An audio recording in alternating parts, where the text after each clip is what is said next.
Familja jonë, familja Shyte pra nga Oshlani i komunës Vështris, është një familje që ka trashëgu edhe dashurin, patriotizmin, por edhe arsimimin. Por edhe arsimimin, le themi, padyshimisht, nga të parët tonë që kanë ardhur në fshat e deri tek unë, pra edhe gjeneratat e reja të familjes sime. Familja Shyte është një familje e gjerë, por unë vi pra nga vija që ka kriju shaqër Shyte, djali i tij Mustaf Shyte dhe 6 fëmijët e tij. Familja jonë gjithmonë e ka njoft vujtjet, sakrificat, flijimet, por edhe njëkohësisht presionin e madhe, të mërshme që ka bu shteti Jugoslav në mbretëria ish Serbisë ndaj trojeve shqiptare, në këtë rast Dardanizët të Kosovës. Familja jonë, në këtë rast gjyshit të Mustaf Shyte, ai ndoket që kur i ka hapë syt, që nga kur ka lind, ka qenë një patriot, një adedash, një, le themi edhe rilindas i çështjes kombëtare të Kosovës, që une nuk e kam taku kur, por fjalë që ma trashëgojnë tjertë, ma mbushin mendjen edhe në qeth trupi, kur mësoj për krejt mira që ka bo ai ndaj kombit tonë. Ai ka qenë kryeorganizator i demonstratave studentore të regionit Mitrovicës në 1968-ës. Dhe fatkeqësisht është ndalu nga procesi mësimor.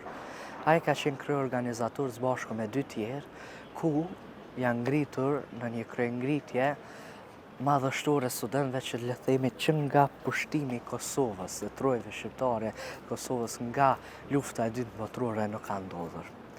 Pra, andi me atë që po më thoni ju, gjysh është inspirim për ju, apo jo? Edhe pse nuk e keni njohur kur? Padyshim që është inspirim, nështë jo vetëm për mu, unë se një piti pasardhës si ti, po mendoj për çdo tri tjetër që synon me dasht adheun, tamam ashtu që duhet më dash, me respektu adheun, me luftu adheun, nështë jo me pushke me armë, se fatmirësisht e kemi fitu pavarësinë, dhe jemi një shtet i lirë dhe demokratik, por me anë të arsimimit.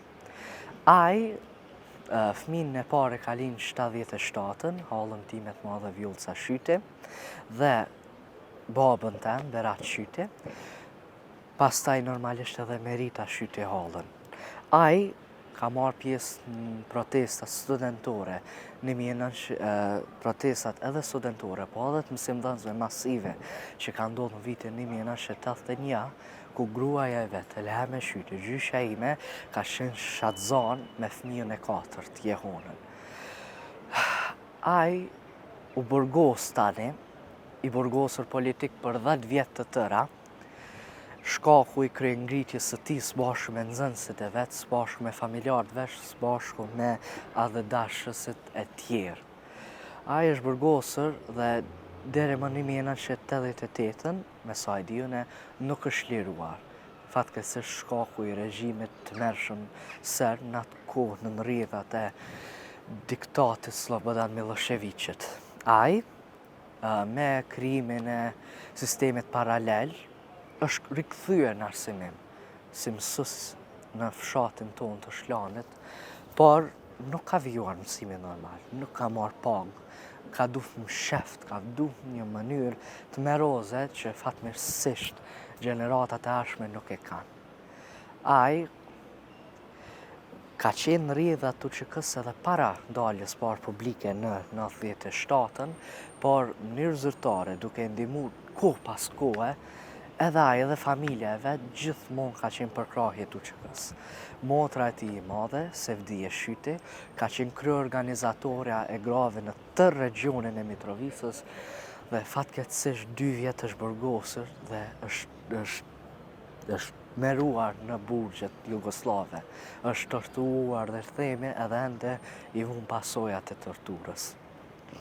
Ai, më 98-ën, në fillim të marsit, është regjistruar zyrtarisht në UÇK, së bashku me djalin e vet, me babën teme, Mustaf Berat Mustaf Shyte, ku në ofenzivën e Oshlanit më 20 shtator të vitit 98, së bashku me shumë njerëz tjerë si komandantë, si ushtarë me nxënësit e vetë, ka luftuar dhe me 24 shtator, pas një rrethimit me roz, ka rënë dëshmor në altarin e lirisë. Ati, realisht ju ka ofruar shumë pozita. Komandant brigadës me UKA 141, komandant brigadës 142, edhe deri te shefi i stabit përgjithshëm në UÇK-s. Por ai kur nuk ka dashur këtë kësi pozita deri dikon edhe ndoshta politiko ushtarake, por ka pranuar tjetë me nxënësat e vet, me djalin e vet, me vllahun e vet Hamdiun, që po ashtu është plagosur në mënyrë tmerroze duke mbajtur vllahun e vet. Dhe nuk ka ndenjë duar kryq, por ka luftuar deri në frymën e fundit. Andi, ju edhe pse jeni i ri, jeni periudhe pas luftës, do të thonë nuk e keni përjetuar as pak luftën, por e keni të lexuar historinë edhe të dëgjuar nga të tjerët, të gërshëtuar jashtëzakonisht mirë dhe unë për këtë jam shumë e lumtur sepse gjeneratat e reja gjithsesi duhet që të kenë memorien e popullit tonë, sepse një popull si Kosova, si shqiptarët e Kosovës dhe shqiptarët çdo kohë kanë me mund dhe me sakrifisja kanë dalur që ta kenë lirinë që ne e gëzojmë sot. E përmendëm një familje intelektuale, një familje përsekutuar, e përndjekur në çdo lloj mënyre, por e cila pas luftës, sigurisht si shumë familje të tjera, ushtuar keni ardhur dhe ju në jetë dhe besoj që shumë të tjerë. Andi sot është një nxënës i klasës së 7, apo jo? 8. Të klasës së 8 dhe si po rrjedh mësimi, ju edhe pse gjithsesi jeni rrjedhë familjes një intelektuali, gjithsesi e keni modestim, por ju jeni një nxënës goxha i dalluar, që do doja që sukseset e tua në pak copëza të shkurtra të na i ndaje. Po. Unë kam lindur në 2011. Fillimisht ka qenë sfidë edhe baba jam e mritë se ai kur nuk e ka ndje rritjen e fëmijët, por fatmirësisht ai edhe si polici është i plagosur i luftës, ka pas shumë përvoja dhe u shpjek normalisht më herët. Edhe unë kam vazhdu tani më rritë, jam regjistruar në klasën e parë, mos gabofsha, vitin 2017 në shkollën Antozakor Çajupi, afër rrugës kryesore Shemze Ahmeti. Shkolla për mu ka qenë një ambicie dhe diçka që unë e kom gëzu, le të themi si privilegj. Që kur ka fjalët e para që i kom kuptuar, mame, babe, gjyshe, aty më ka prejkë në sakë, më thënë, gjyshe, ku e kam gjyshin? Dhe më ka mësuar nga dale prinde, familja, hallat, agja, migjallartë e shumë tjerë për flimin e tij. Andi ti si vogël dëshiroje që ta kishe edhe figurën e gjyshit, apo jo? Po. Si gjithë fëmijët. Si gjithë fëmijët. Unë normalisht atëherë në 2017 edhe më parë kanë qenë shumë të përhapura superhero movies. Edhe unë gjyshin të me kam parë si Superman një farforme. Edhe realisht tash e di historinë ti të madhe, ndoket si për gëzon sot. Edhe unë ato, edhe familja jonë që i pare dhe i mramti, e kufizoj si një familje që ka vujt teqëm, ka vujt tepër. Por, kur nuk është ndalur, edhe me thonë, atë e bëj këta për hir të kombit. Jo. Familja jonë gjithmonë ka munduar maksimalisht deri në indin e fundit trupit tëre me jap për çështjen kombëtare. Unë për vete e di gjyshe ka pas një shprehje, unë i du qikat e mia të arsimuara dhe të mirë edukuara. Një shprehje që nuk e ka pas gjithkosh. Se atëre ka qenë një kohë ma represive ndaj grave, zbën me kalu klasën e 4, duhet me një herë mu martu me dikan me 17-18 vjetë, po ai gjithmonë i ka përkra, jo vetëm brezat e rinë. por edhe femrat. Unë e di për veti Halla e madhe Vjollca, aja ka qenë në kohë luftës në fakultet. Edhe i ka jep gjyshe nalë prej fakultetit. Unë e senin e fundit që du me pas, është mos me pa në shkollë, po që ashtë është puna. Edhe që ka bo Vjollca?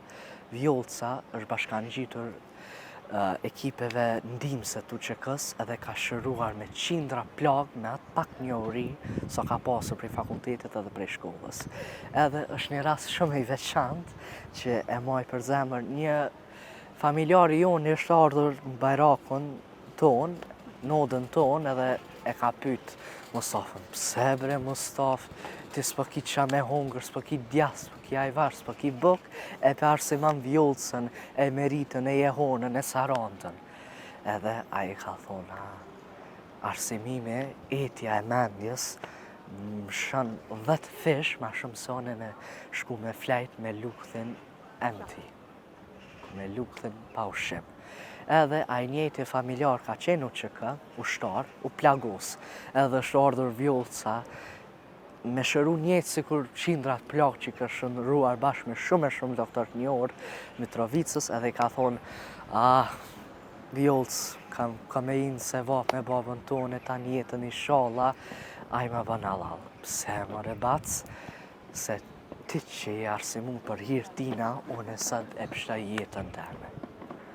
Edhe që shët është një farforme amaneti ti, që është si buj, si Jehon që rezonan në zemrat time, po edhe në zemrën e krejt familjarve dhe shpresaj me këtë intervistë zemrat gjithë brezave të rinje. Andi pastaj si rodhi gjithë rrugtimi ju deri tani në klasën e 8, cilat ishin ato le të themi sukseset që ti ke veçuar gjatë këtij shkollimi? Shkollimi jem, po du me thonë, ka qenë pak edhe privilegj, si që thash më herët, se që kanë përjetu familjarët e mi, une fatmirësisht nuk u nduft mi përjetu, po gjithmonë e kom pas përkrahjen e prindve, gjithmonë e kom pas përkrahjen e familjarëve. E di për veti, ka ndodhë shpeshere baba hem ka ullë me orë tëra, koptaj e këta, lexaj e këta, më ka këshilu, më ka tregu, më ka thru zbën këta, se dhe si polici di këto gjana, ai 27 vjetë në polici, di taktikat. Fatmirësisht që ka vjelaj, tash mundët edhe me korë, se unë tash s'po du me rrit vetën, se jam shumë modest që ashtu qysh ka qenë edhe familja ime, por menaj që jam rinzans i mirë dhe që mund të vazhdoj arsimimin fatmirësisht në Kosovën tonë të lirë, shkaku i gjakut atyre veç dranë për ligjëri. Besoj që mund atë që ka më bon jetë, fatmirësisht që nashta s'kan mujt me arrit ata para meje.